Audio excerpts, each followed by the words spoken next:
تو اور پھر اس کے بعد جو تھرڈ فیز ہے اس کو ہم انشاءاللہ بعد میں پڑھیں گے، جس میں یہ کہ مزید اللہ تعالیٰ ہر طرح کے دلائل اور چیزوں سے سمجھاتے ہیں، معجزات بھی دکھاتے ہیں نبیوں کے ذریعے، اور پھر بھی جب وہ نہیں مانتے تو پھر آخری سٹیپ جو ہے وہ آ جاتا ہے، جس میں ہجرت کا حکم دے دیا جاتا ہے نبیوں رسولوں کو۔ تو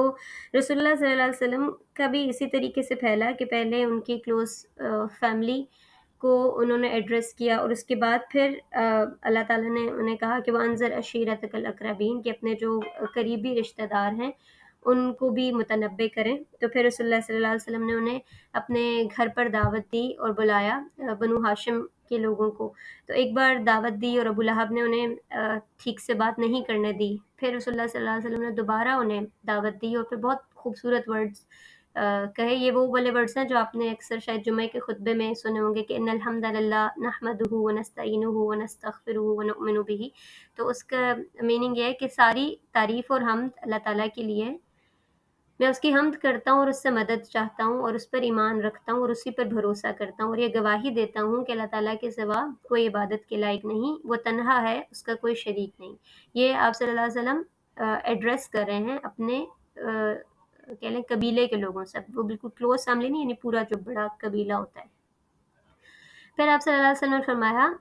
رہنما اپنے گھر کے لوگوں سے جھوٹ نہیں بول سکتا، اس خدا کی قسم جس کے سوا کوئی معبود نہیں، میں تمہاری طرف خصوصاً اور لوگوں کی طرف عموماً اللہ تعالیٰ کا رسول ہوں، یعنی بہت پرٹیکولرلی خاص طور پر عرب کی قوم کے لیے آپ بھیجے گئے۔ باخدا تم لوگ اسی طرح موت سے دوچار ہو جاؤ گے جیسے تم سو جاتے ہو۔ اس کو اللہ تعالیٰ قرآن پاک میں مینشن کرتے ہیں کہ ہم نیند میں بھی آپ انسانوں کی روحوں کو لے جاتے ہیں، یعنی اسی طرح ہوگا جیسے انسان ایک سو جاتا ہے، تو وہ ایک نیند ہے جو انسان کو سلا دی جائے گی، اور اسی طرح اٹھائے جاؤ گے جیسے سو کر جاگتے ہو، پھر جو کچھ تم کرتے ہو اس کا حساب تم سے لیا جائے گا، اس کے بعد یا تو ہمیشہ کے لیے جنت ہے یا ہمیشہ کے لیے جہنم۔ تو اس پر حضرت ابو طالب نے کہا کہ میں تمہاری معاونت کروں گا اور مجھے تمہاری نصیحت قبول ہے، یعنی انہوں نے اعتراف کیا، اور پھر کہا کہ آپ کے اس مشن میں آپ کا ساتھ دوں گا۔ البتہ ابو لہب ہمیں معلوم ہے کہ وہ بہت مخالفت کرتے رہے، اس کی ڈیٹیلز جو رسول اللہ صلی اللہ علیہ وسلم کے کس مختلف انہیں مخالفت کا سامنا کرنا پڑا وہ انشاءاللہ ہم نیکسٹ سیشن میں دیکھیں گے۔ ابھی میں بس اس کو مینشن کری تھی کہ کس طریقے سے آپ صلی اللہ علیہ وسلم نے اپنی دعوت کو اسپریڈ کیا۔ تو یہ تو بالکل جو فیملی تھی آپ کی بنو ہاشم اور عبد مناف، ان کو آپ نے اپنے گھر پر دعوت دی، لیکن اس کے بعد پھر رسول اللہ صلی اللہ علیہ وسلم نے پوری کمیونٹی کو کس طرح سے آگاہ کیا۔ تو وہ عرب میں ایک کلچر ہوتا تھا کہ وہ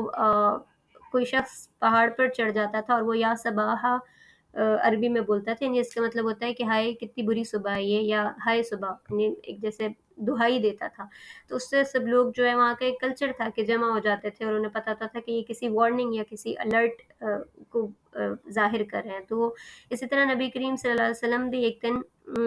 کوہ صفا پر چڑھے اور انہوں نے یہی آواز لگائی، تو جب لوگوں نے سنا کہ یہ تو نبی کریم صلی اللہ علیہ وسلم کی آواز ہے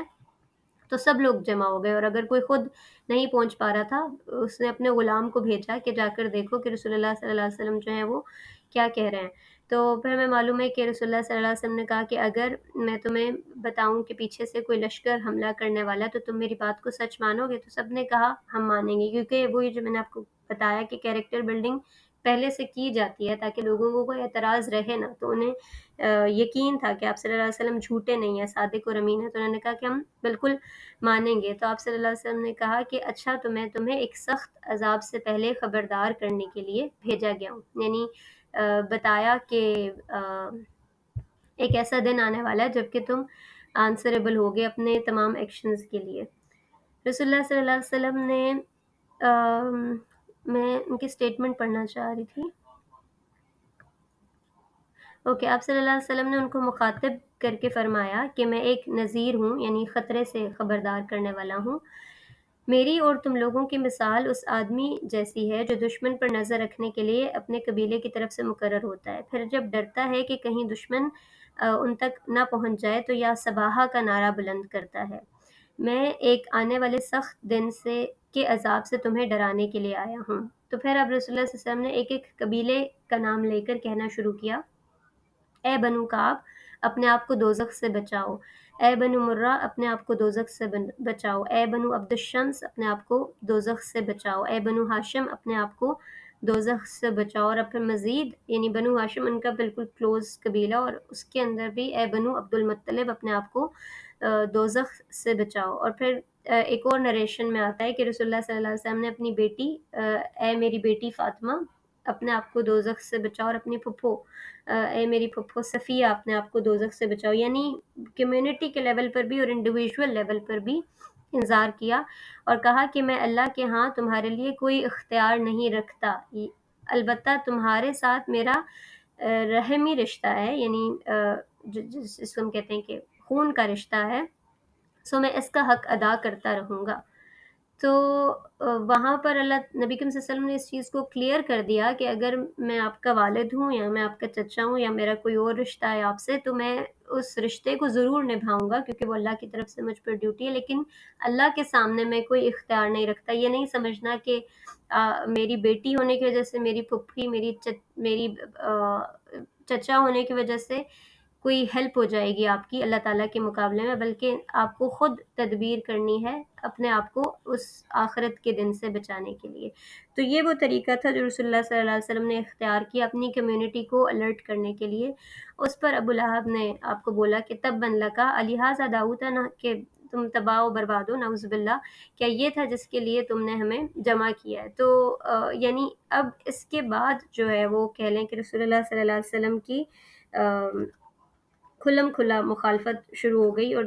اس میں زور آنے لگا۔ پہلے خبریں پہنچ رہی تھیں کہ رسول اللہ صلی اللہ علیہ وسلم ایسی باتیں کریں، تو وہ ایک